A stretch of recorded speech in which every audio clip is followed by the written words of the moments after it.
Satan is on the prowl for the power. Amen. And he's using the children, yes, sir, to get to the power. Come on, preacher. Get the parents to weaken their moral resolves and let them do stuff and hang out in places that'll get them involved in things that's morally bad for them. Yes, sir. Because the parents love the children and don't want to disappoint the children and don't want the children to think that they are too mean, so they'll say yes when they know they ought to be saying no. Yes, sir. The children must understand that when they push the parents across that line, they are sabotaging the home and the future, not just the parents' future, but their own future. Amen. At the same time.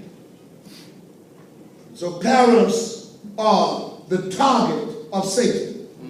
And he's using everything he can to get to the parents. Well, So we should understand the devil only wants one kind of society. that's right. And that's a society that will yield to him. That's right. And his answer to getting that society is to get rid of the strongest, All right. the ones with the highest morals and ethics and values, the most spiritual. Yes, sir. He wants them out of the way. Yes, sir. Yes. He wants to neutralize Yeah. their resolve. He wants to close their mouths.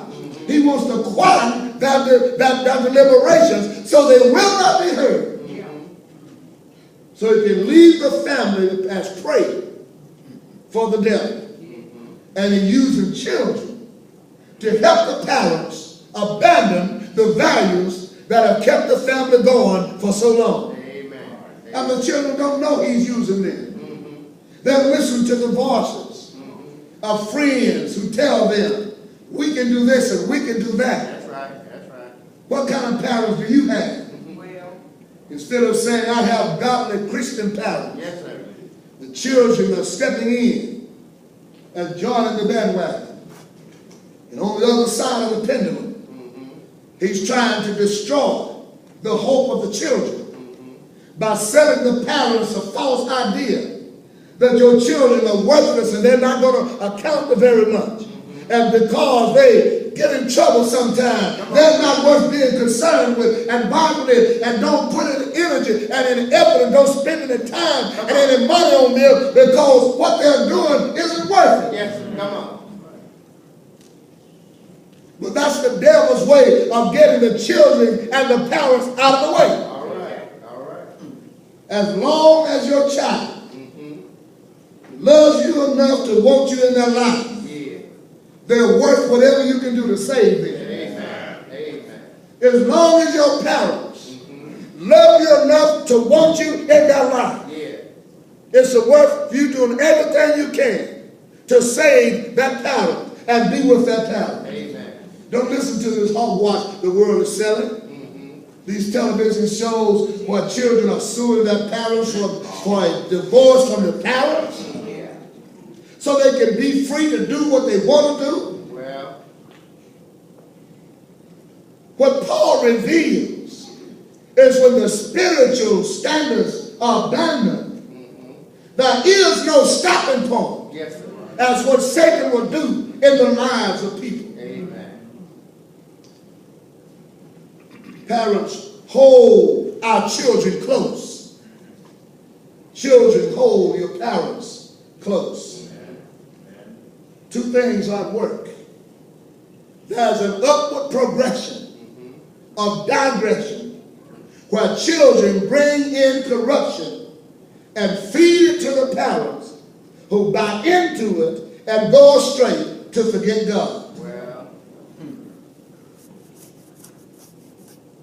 And then secondly, Paul points out the downward progression of digression, where the parents are accepting things that are bad for the family yes, sir.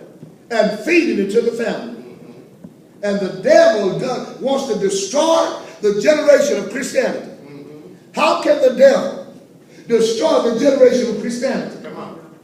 By killing off the future Christians. All right.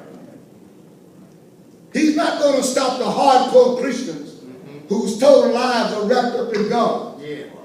So he wants to kill off the future Christians. Right. He wants to annihilate them and get them out of the way. Everybody that has a good chance of being influenced by Christ, by the church, by Bible classes and worship services, Yes, sir. he wants to get them out of the way.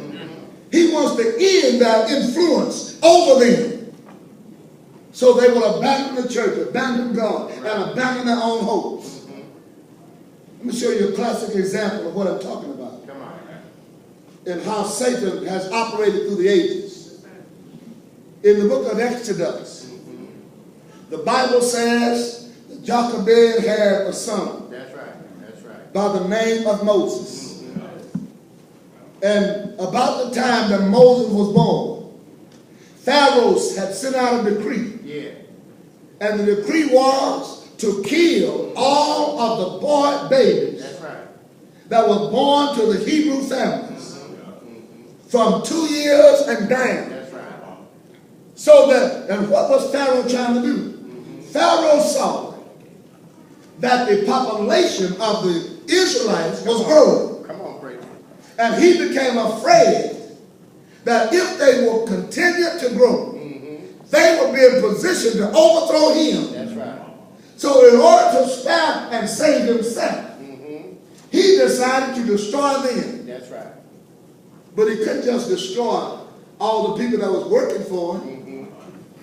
His workforce was dying a day. He decided to do it in a long-term process. That's right. He started off by destroying all of the boy babies. Yeah. Because without men, societies cannot go forward. That's right. And if you destroy all of the boys, the girls won't have anybody to marry. That's right. And so the generation will begin to stagnate. And then, if anything happened, they could deal with the women and the children. They could wipe them out anytime they got ready. Right. And so his plan was to end the threat by getting rid of the future opposition. That's right. And he started with the boys in the community. Amen. Where did this plot come from? Come on. Pharaoh was not an agent for God. Pharaoh was an agent for the devil. That's right. He was trying to get rid of a righteous seed to protect an unrighteous seed. All right. All right. That plot is repeated over and over again That's right. by Satan. And what Paul unravels in our text is the exact reason why our society is facing the problems it faces today. That's right. 3 giant steps downward is what Paul reveals. Look at it again. He says, for the invisible things of him from the creation of the world are clearly seen, being understood by the things that are made, even his eternal power and Godhead, so that they are without excuse. Because when they knew God, Right. they glorified him not God, neither were thankful, but became vain in their imaginations, and the foolish heart was darkened, professing themselves to be wise, they became fools. That's right. He saw ignorance of God and righteousness from a willing or circumstantial giving of